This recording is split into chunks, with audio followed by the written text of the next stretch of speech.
Okay, I've come down to we can't really call it a Maloka, but this is where we had our first ayahuasca ceremony here at Casa del Sol near Vilcabamba in Ecuador. A couple of nights ago, I haven't had a chance to talk about it yet because we did the San Pedro hike yesterday, which was from 9 in the morning. And the effects of the San Pedro didn't finish till 2 o'clock the following morning, being allowed to sleep. But anyway, this one, I was sat down by the door, but the river was really strong. We'd had rain; it rained all night. So from here, you can probably hear the sound of the river is really powerful. It's like a white noise hiss.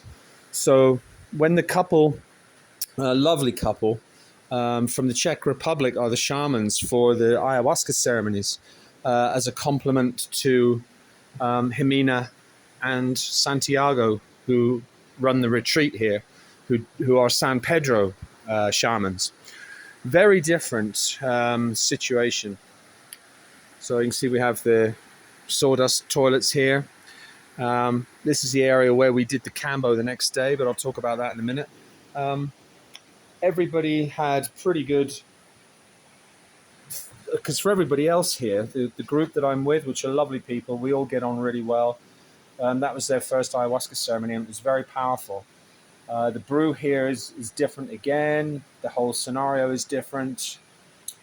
The shamans are completely different from Peru.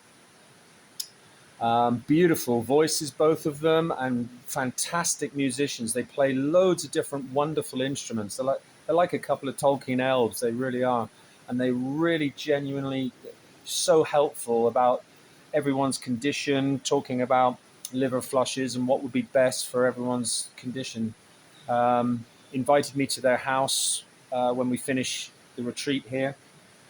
So absolutely beautiful people, really love them. This area here isn't very comfortable, and at night it's with the ayahuasca chill and then the cold night of the rain. It was the most uncomfortable ceremony I've ever been in. We were freezing, and although there's lots of blankets, I was just frozen solid all night. And the mats aren't very thick here. They're only an inch instead of like nice big spongy padded ones like in Peru in most places. Full length bodies, so you have to have a two, but if you get a gap between them, you get the cold from the floor. And what's really different about how they do them here is they don't start till 10 at night, which means they don't stop until the sun comes up at dawn, or actually past, until they close the ceremony with liquid what's it called? Liquid mapacho, basically, liquid tobacco, and it's really strong. It gets a little bit poured into your hand, and then you have to sniff it up both sides of the nostril. Very cleansing. Tastes horrible, but it has an uppy effect again, like rapé, because rapé is also tobacco powder, which is what we had blown up our nose, which I've just put the video up there. So you can see Jimena receiving some rapé when we're at the first stop that we had at the top of the mountain, which is the one at the back. It was a mega hike yesterday for San Pedro. But anyway, I'm getting off the ayahuasca. So what was it's strange. The other odd thing about the ayahuasca here was it was really fast acting, probably because we hadn't eaten since lunchtime. So that was our last food. And then we didn't start the ceremony till 10. So stomach completely empty, and the ayahuasca hit within 10-15 minutes, so that with really colorful fractal images coming in very quickly, and it was very sweet. So I knew that the rest were going to be in for a visual experience, which they all had. I had a connection with Mama, which I always get when it's strong. Nobody else has got that. Because it's their first time here, so they might have to do a few more before they get into it. So, and of course, first ceremony, everyone's feeling their way. For all the people that are new to ayahuasca here, except me, because obviously that was ceremony number 27 for me. We've got another one tonight, which will be ceremony 28, which is on my birthday today. So ceremony 28 when I'm 58. So that's an easy one to remember. Um, but one of the reasons they do them late here, it's just their particular method. They do them late so that when we come through to sunrise in the morning, we do the Kambo. Now, Kambo is a. There are certain medicine. You realize when you do enough medicine, obviously some are. What's the word? Just more compatible with you than others, and it doesn't mean that you don't get healing from the ones, but it just means like San Pedro for me here has been really strong, but very unpleasant for the most part because it sets off the anxiety in my stomach, which means it's healing, but it just means that it's very, very uncomfortable. It's not enough to actually purge. It makes my vision blurred. So walking around the mountain yesterday, a mega hike. I mean, we walked miles. I mean, we didn't get back down to the road to get a taxi back until it was still light, so around 5 o'clock. But we've been hiking since 10.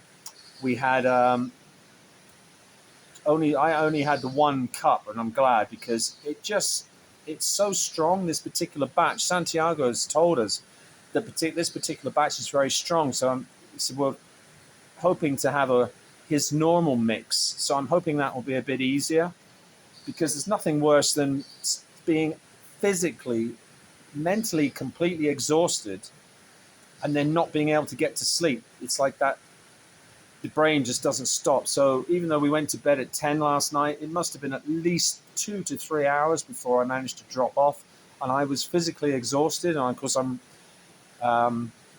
still negotiating this relatively new body after the work done by Dr. Tesha with her quantum neurology and fixing because of the head injuries I've had and the compression injuries in my neck and my back. I'd lost connections. The nerves weren't talking to the muscles, so the muscles weren't working. So that's why I had no core in my lower back and was always in pain because I couldn't support myself.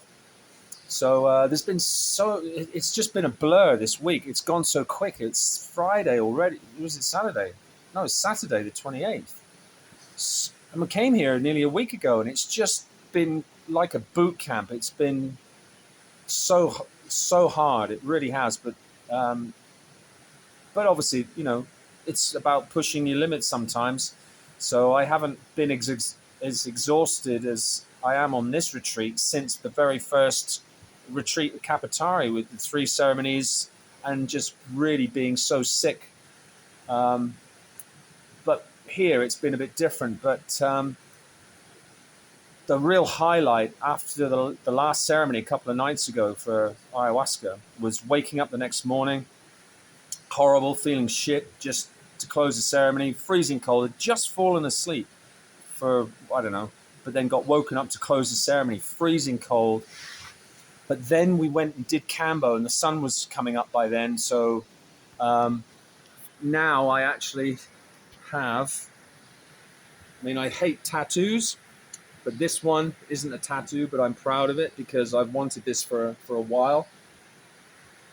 So I don't know if you can see this. Probably not. The t-shirt's too small, too tight. But there, if you can see it, is the dots of Kambo.